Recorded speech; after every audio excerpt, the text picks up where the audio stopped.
character to a stretch of hardwood floor, try insetting a field of classic herringbone parquet. It's a look that goes all the way back to the Palace of Versailles. It's probably not the easiest project you'll ever take on. You have to precisely align each slat, but the aesthetic payoff is worth it if you have the patience. There's a lot of prep work involved before you can start laying any flooring though. Start by finding the center of the room and marking it with a chalk line. To create a perfect rectangle for your herringbone field, you'll also need to mark a perpendicular line using a trammel.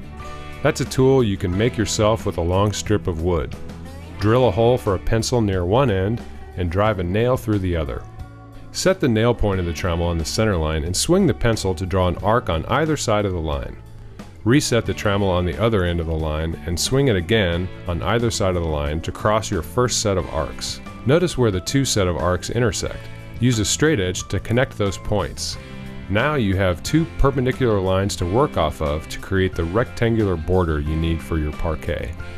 With herringbone, the slats need to be a length that's an exact multiple of their width. To figure that out, dry fit various lengths in a zigzag pattern to find one that will end evenly at the sides of your border.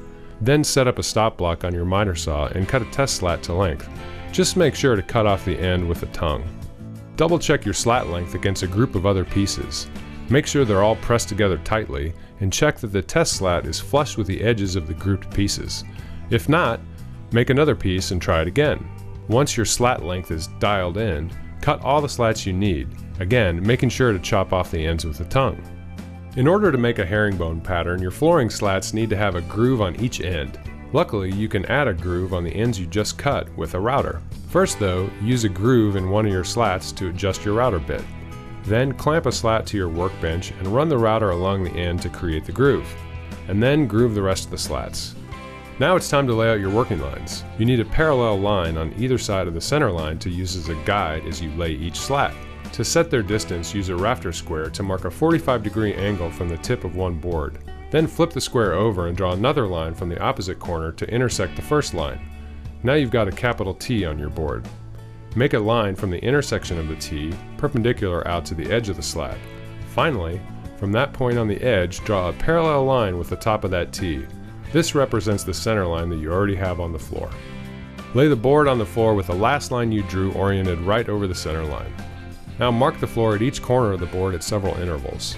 Use a straight edge to connect these points and you've got your working lines. To give you a place to start, cut a right triangle of plywood with the short sides equal to your slat length. Screw it into the subfloor with a 90-degree point right on one of the working lines. Then fit one slat against the blank, tongue side out, with each of its corners on a working line. Place the second slat overlapping the end of the first. Now you're ready to start nailing. Place the flooring nailer against the boards and strike it with a mallet to drive nails through the tongues. With the first two slats installed, you can build the pattern from there. Keep overlapping the ends, making sure to stay on the working lines until you reach the far border. When you do, relocate the plywood blank to point in the opposite direction, aligned with the last slat you installed.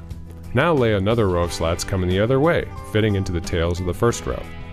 There's a trick to covering the areas left by the blanks. You can't nail into the grooves of a slat, so you have to reverse direction. To do that, use a flooring spline to butt two grooves together. Glue it in place, nail it, then you can build off of this new tongue. Once you get all the herringbone installed, you need to trim your edges square. Mark off the areas where the slats overlap the border. Then set the depth of your circular saw just a hair more than the thickness of the slats. Attach a guide to the subfloor and use the saw to trim the slats. Once they're all trimmed, you can route a groove around the entire perimeter and attach long splines on all four sides. Now you can add a decorative accent strip before finishing the frame around the herringbone with wider pieces. If you used pre-finished flooring like we did, all you need to do now is stand back and marvel.